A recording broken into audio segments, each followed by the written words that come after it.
Welcome to a deep dive. We're exploring a question today, a really powerful one that resonated with one of the most remarkable minds of our time. Yeah, the question being, if a nation can, you know, achieve huge things like landing on the moon, Right. why does it still struggle with things like poverty or maybe a lack of self-belief? Exactly. And the mind we're talking about is Dr. A.P.J. Abdul Kalam.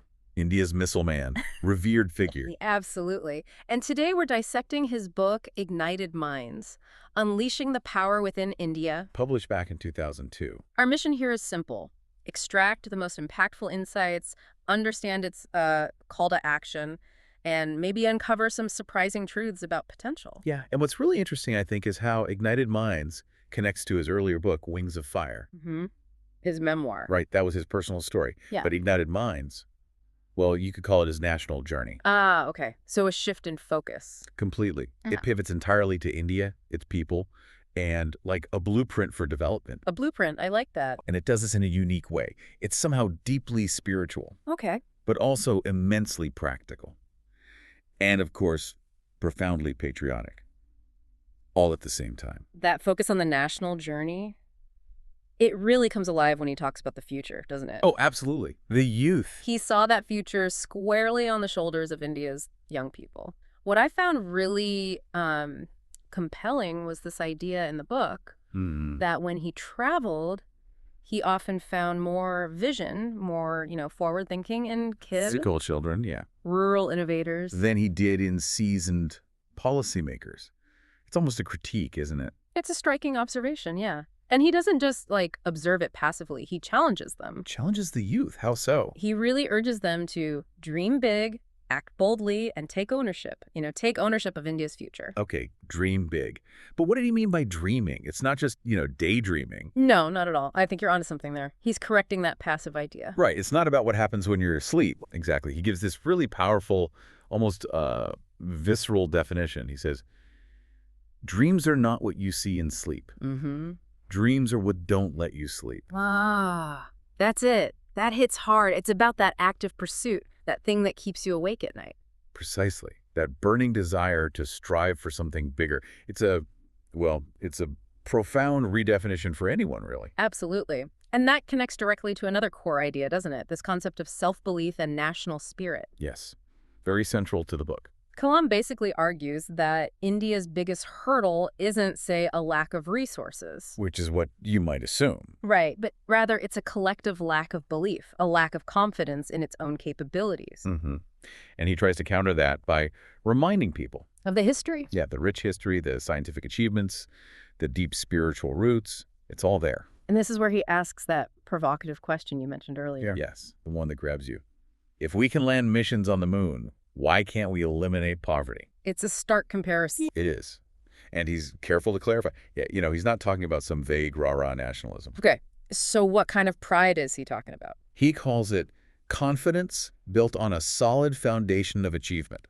Ah, based on real accomplishments. Exactly. Grounded in tangible things. Use what we have done as fuel for what we can do. It's about looking inward at our actual capabilities. That makes sense. And building that spirit, that belief. He knew it wasn't just an individual thing. No, absolutely not. Which leads to the role of others. Right. He places huge importance on teachers, parents, and leaders, mentors. Crucial. Absolute crucial for shaping these ignited minds he envisions. The book has stories about that, right? Oh, tons of them. Anecdotes showing how a really good teacher can just transform a student. Beyond just the grades, you mean? Yeah, instill values, courage, a sense of purpose. But there's also a warning in there, a pretty significant one. A warning? For who? Well, for you, the listener, really. For parents, for society. He suggests that if we only teach children how to earn money, then we end up raising citizens who are, self-centered, not nation builders. Wow. That really makes you stop and think about education priorities, doesn't it? What the ultimate goal is. It absolutely does. What kind of society are we building through our education? It truly does. Shifting gears slightly, but still connected. Another beautiful part, and maybe surprising for some, is his focus on the unity of science and spirituality. Yes, especially coming from a scientist, a missile man. Exactly. He manages this incredible balance between a rigorous scientific mind and, deep spiritual insight. How did he bridge that gap? Well, I think he saw them as complementary, not contradictory. Okay. He believed the search for truth in science wasn't so different from the search for, say, inner wisdom and spirituality. Interesting perspective. And the book reflects that. He quotes pretty widely from different texts, the Quran, the Bhagavad Gita, and the Bible. So drawing from diverse sources. Absolutely. Demonstrating that, a scientific mind can be deeply spiritual. They aren't mutually exclusive forces. And he saw that blend as important for progress. Crucial, I'd say, for holistic progress. It stops technology becoming soulless and maybe stops spirituality being ungrounded. That makes a lot of sense. Okay, so we've talked about youth, belief, mentors, science, and spirit.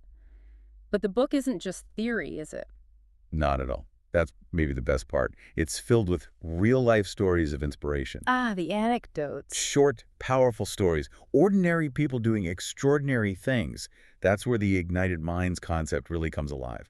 So give us a flavor. What kind of stories? Oh, things like village teachers finding innovative ways to teach with almost no resources.